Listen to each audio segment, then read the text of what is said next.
my son's had the flu. I'm not feeling great. My heart was racing. I'm noticing that, I'm having some anxiety and just haven't given myself the time. To a full-blown Hollywood crisis initially framed as a simple dispute over creative control of the adaptation of Colleen Hoover's novel It Ends With Us. The matter evolved into a courtroom and public relations spectacle. The latest update centers around what Lively's team is now calling a sham subpoena, an alleged legal maneuver designed not to uncover truth but to intimidate and manipulate. At the center of this new development is a subpoena issued during the discovery phase of the lawsuit, demanding records from a well-known media consultant who had previously worked with Baldoni's team. Lively's attorneys argue that this subpoena was overly broad and lacked a proper basis, calling it a veiled attempt to scare off whistleblowers and leak sources. In a new legal brief, they labeled it a strategic intimidation tactic disguised as legal necessity, a move they say crosses ethical lines. The term sham subpoena immediately caught fire across media platforms. Legal experts weighed in on news outlets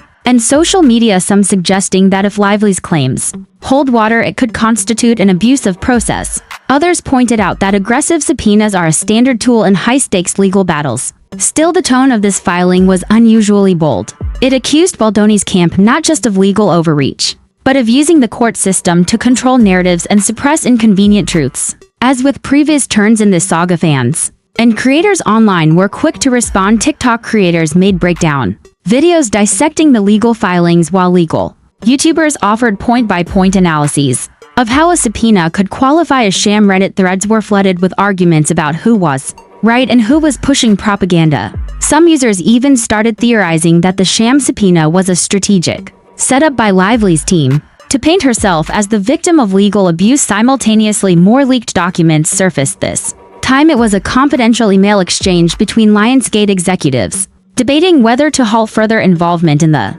film. One exec reportedly wrote, "This is becoming a reputational nightmare," while another responded, "We've crossed from legal dispute into public toxicity." These emails, while unconfirmed, added further fuel to the fire and raised questions about whether the film It Ends With Us will ever see the light of day. Meanwhile, another subplot unfolded in parallel. The collapse of the Wayfarer Foundation, once praised for its mental health and community outreach programs, the nonprofit co-founded by Baldoni, officially shut down. This came on the heels of leaked internal documents and a burner phone scandal linking foundation. Let's talk Lady D.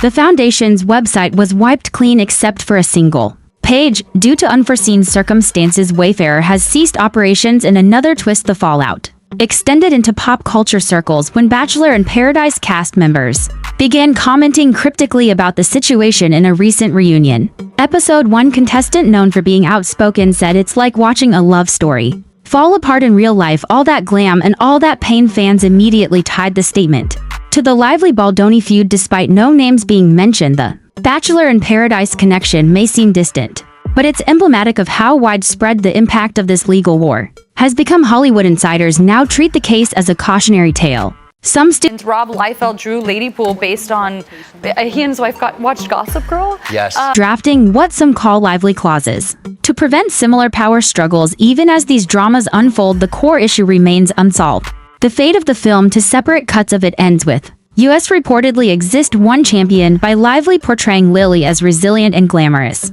the other pushed by Baldoni showing a grittier, raw version of abuse and healing. Sources claim that both cuts are locked in legal limbo, with neither side willing to back down. Meanwhile, Colleen Hoover has withdrawn from public conversation.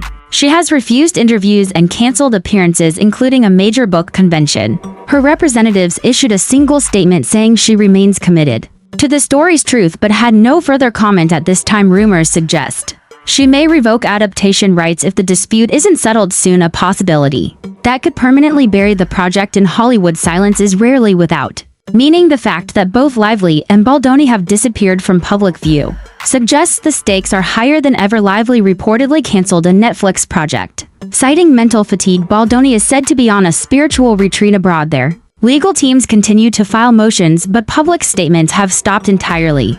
This silence has left fans in a frenzy. Online speculation has filled the vacuum, with YouTube channels dedicated entirely to decoding body language from old interviews and searching for hidden meanings in social media posts. Conspiracy theories abound, including one particularly wild idea that the entire legal drama is a marketing ploy For a docuseries, while these theories might be entertaining, the real consequences are far from fiction. Careers have stalled, reputations have been severely damaged, a promising nonprofit has been destroyed, and the entertainment industry has been forced to reevaluate its power structures. As of this writing, no court date has been set for the next hearing. Insiders say both parties are considering private arbitration to avoid further public exposure. If that happens, the public may never know the full extent of what went wrong. The Blake Lively and Justin Baldoni saga has become much more than a celebrity feud. It's a cultural moment, a mirror reflecting how ambition, ego, and legal power plays can derail even the most well-intentioned projects.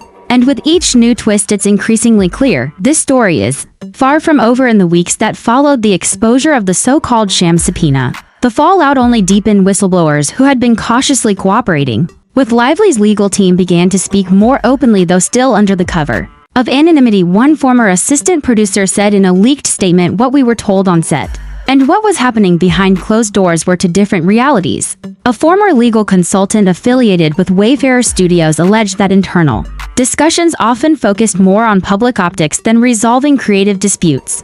The narrative was being managed. It wasn't just about telling a story. It was about controlling the message around the story. Social media platforms were ablaze with hashtags like hashtag Sham Subpoenagate and hashtag WAYFARER collapse. Legal bloggers and podcasters who had been documenting the drama from the sidelines now had even more fuel for their episodes. Several began tracing connections between donors to the Wayfarer Foundation and entities involved in Baldoni's private ventures, raising questions about financial transparency. A more shocking twist arrived when court records showed that one of Baldoni's advisors had been quietly removed from the legal team amid conflict of interest concerns, though never confirmed by either camp. Court observers suggested the advisor may have been involved in handling foundation funds now under scrutiny.